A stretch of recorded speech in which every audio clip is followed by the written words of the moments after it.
tutti, sono Annalinda e sono tornata con un nuovo video!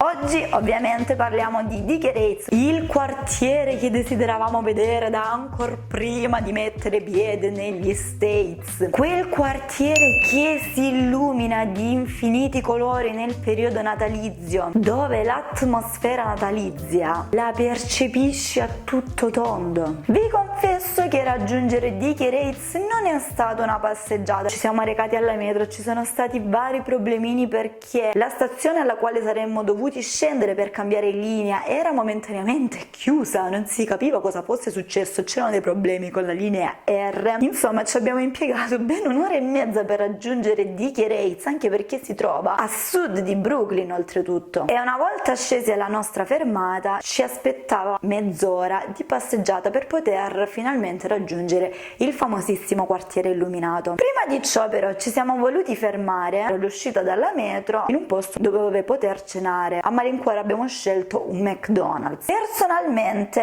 so che alcuni di voi non capiranno la mia affermazione, non sono una fan del Mac. Ogni volta in cui sono stata nel Mac ci sono state cose che non mi sono piaciute, tranne la sezione McCaffè. Lì ancora mi sta pur bene la faccenda, ma se dovessi pranzare o cenare a un Mac non la prenderei bene. In ogni caso in quella zona, fuori dalla città quindi, non c'erano granché locali dove poter cenare, quindi ci siamo rifugiati in un Mac. Dai, prenderemo un semplice hamburger, che sarà mai? Una catastrofe, è stata una catastrofe. Avevo ordinato, non mi ricordo se era un Crispy Mac Bacon, insomma era un semplice hamburger con bacon e c'era del cheddar, e io avevo chiesto gentilmente, l'avevo inserito proprio nell'ordine, no cipolle, no cetrioli. Fatto sta che è arrivato il nostro panino completo di cipolle e di cetrioli. A quel punto sono andata a reclamare: ma scusa, se io ti ho fatto questo tipo di ordine, perché ti devi disturbare e mettermi ingredienti in più? Non vi dico la reazione del tipo che stava lavorando al Mac, si è messo a sbuffare, ha quasi lanciato sti panini ai suoi colleghi, farfugliando qualcosa che sinceramente non ho capito. Sta di fatto che sono ritornati dei nuovi panini dove c'era soltanto una fettina di, non lo posso definire hamburger, però quello era l'intento. C'era né salsa né formaggio né bacon. Abbiamo mangiato questo tristissimo hamburger che sapeva di, non lo so nemmeno io cosa, perché una roba simile non l'ho mai mangiata prima fortunatamente, e per nascondere questo saporaccio una mega Coca-Cola. Usciti da lì per dimenticare quanto prima possibile la pessima cena avvenuta nel Mac, ci siamo diretti finalmente a Dick Heights e dopo più di 25 minuti di passeggiata iniziamo a vedere le prime casette illuminate. Praticamente Dick Heights è un quartiere italo-americano caratterizzato da tante villette. La cosa che mi ha lasciato stupita è che queste persone che addobbano in questo modo fantastico ed appariscente le proprie case non lo fanno a scopo di lucro, cioè loro non ci guadagnano niente, non percepiscono offerte, non vendono gadget, e tutti intorno non ci sono locali, non ci sono bar, non ci sono ristoranti, anzi quelli che abbiamo visto dal nome prettamente italiano, da Giuseppe, da Antonio, da Maria eccetera eccetera, erano chiusi. Quindi tutti questi addobbi sono sia per manifestare l'amore per il Natale che anche per entrare in competizione tra i vicini. È nata quest'usanza? In realtà non è così antica come si pensa. La prima ad addobbare in maniera così appariscente la propria casa fu Lucy Spata nel 1986, e addirittura i vicini in un primo momento non apprezzarono la cosa, ma successivamente iniziarono anch'essi ad addobbare le proprie case, finendo poi per competere gli uni con gli altri. Le luminarie di Dick Heights sono attive dal Thanksgiving, quindi dall'ultima settimana di novembre fino al 6 gennaio, e sono accese dalle 17 alle 21.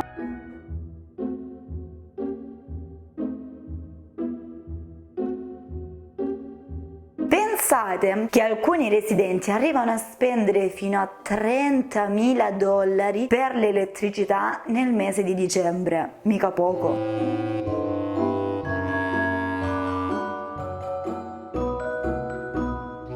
Ma come mai mai Lucy Spada ebbe questa iniziativa di illuminare in questo modo la propria casa, insieme a lei iniziò anche la sua vicina Florence Polizzotto, come potete notare dei cognomi tipicamente italiani. Lucy Spada iniziò ad adornare la propria villetta con semplici luci per ricordare la defunta madre, sperando che quest'ultima riuscisse a vederla tramite appunto le decorazioni luminose dal cielo. Florence Polizzotto invece lo fece per ricordare il marito, morto dopo un lungo percorso di chemioterapia, quindi questa usanza nasce appunto per ricordare i propri cari. Probabilmente all'inizio la competizione riguardava queste due famiglie vicine di casa, successivamente si è estesa a tutto il quartiere, che attualmente sembra proprio un paesino incantato.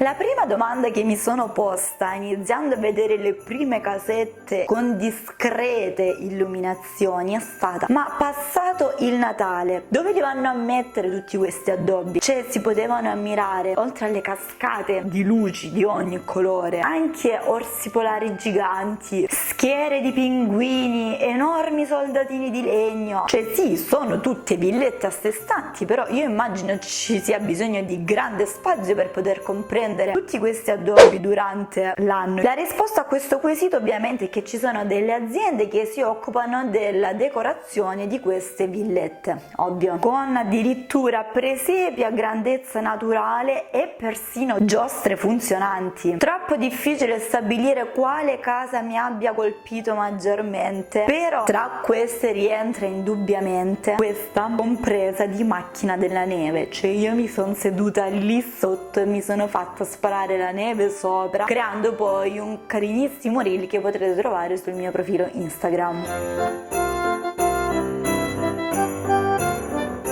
La cosa divertente è che tutte queste case sono diverse tra loro, quindi anche passeggiando in questo quartiere per ore continuerete sempre a vedere cose diverse. Alcune decorazioni, lo ammetto, erano un pochino trash, ma la maggior parte lasciavano senza fiato. La visita di Keretz si è conclusa nel migliore dei modi, ci sarebbe tanto piaciuto tornare per visitare le altre stradine che non abbiamo visto durante quella serata, però successivamente durante la nostra permanenza a New York abbiamo dato prevalenza a posti che ancora non avevamo visitato piuttosto che a ritornare sui nostri stessi passi. Sono molto curiosa di sapere cosa ne pensate del quartiere di Dick Keretz, se secondo voi è qualcosa di eccessivo oppure se vi farebbe godere appieno dell'atmosfera natalizia, e attendo le vostre opinioni nei commenti. Ricordatevi di iscrivervi al canale se ancora non l'avete fatto e di attivare la campanellina per non perdere i prossimi aggiornamenti. Io vi saluto e ci vediamo al prossimo video. Ciao!